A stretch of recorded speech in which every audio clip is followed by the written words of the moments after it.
ہم سب اپنی زندگی میں کہیں نہ کہیں کسی نہ کسی طرح دوسروں کو امپریس کرنے کی کوشش میں مصروف ہیں۔ ہم سمجھتے ہیں کہ دوسروں کو متاثر کرنے کے لیے ہمارا ہیئر سٹائل بہت اچھا ہونا چاہیے، ہمارے کپڑے بہت اچھے ہونے چاہیے اور آسان الفاظ میں ہمیں کسی سیلیبریٹی کی طرح دکھنا چاہیے۔ ہمارے ذہن میں یہ کچرا بھر دیا گیا ہے کہ مکمل وہ ہوتا ہے جس میں کوئی کمی نہ ہو، خوبصورت وہ ہوتا ہے جس میں کوئی عیب نہ ہو، اچھا وہ ہوتا ہے جس میں کوئی برائی نہ ہو، اور خوشی کا مطلب یہ ہوتا ہے کہ آپ کو کوئی دکھ اور تکلیف نہ ہو۔ ہم انسانوں کے خود کے بنائے ہوئے اس معیار پر تو کوئی بھی انسان پورا نہیں اتر سکتا، اور پتہ ہمیں اس بات کا بھی ہے۔ برائے مہربانی لوگوں کو متاثر کرنے کے بجائے ان کے اندر ایک دوسرے کی حوصلہ افزائی کا جذبہ پیدا کریں۔ ٹی وی والوں نے تو اپنے شیمپو، کریم اور کپڑے بیچنے ہی ہیں، یہ ان کا کام ہے اور اس کے لیے وہ بہت محنت بھی کرتے ہیں اور اس کے انہیں پیسے بھی ملتے ہیں، لیکن دوسروں میں خامیاں ڈھونڈ کے ہمیں کیا ملے گا؟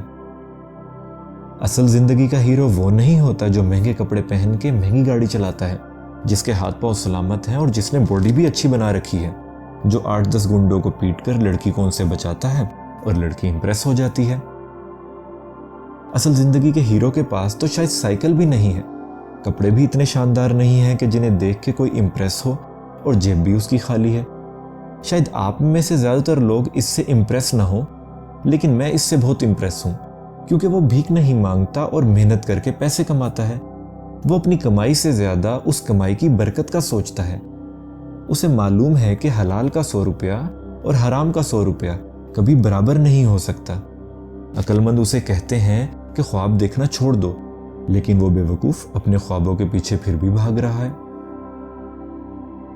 اصل زندگی کا ہیرو مکمل نہیں ہے، لیکن پھر بھی وہ اپنی کمیوں کا مقابلہ کرتا ہے اور اپنی ان کمیوں کے باوجود بھی دوسروں کو مکمل کرنے کی کوشش کرتا ہے۔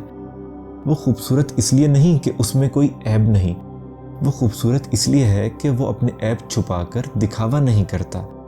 وہ اچھا اس لیے نہیں کہ اس میں کوئی برائی نہیں، وہ اچھا اس لیے ہے کہ وہ اپنی برائیوں کو دور کرنے کی کوشش کرتا ہے۔ وہ خوش اس لیے نہیں ہے کہ اسے کوئی دکھ اور تکلیف نہیں ہے، وہ خوش اس لیے ہے کہ وہ ان دکھوں اور تکلیفوں کے باوجود بھی دوسروں میں خوشیاں بانٹتا ہے۔ دوسروں کو امپریس کرنے کے لیے آپ کو پرفیکٹ ہونے کی ضرورت نہیں ہے۔ لوگوں کو اس بات سے متاثر کریں کہ آپ اپنی خامیوں اور کمزوریوں کا کس طرح مقابلہ کرتے ہیں۔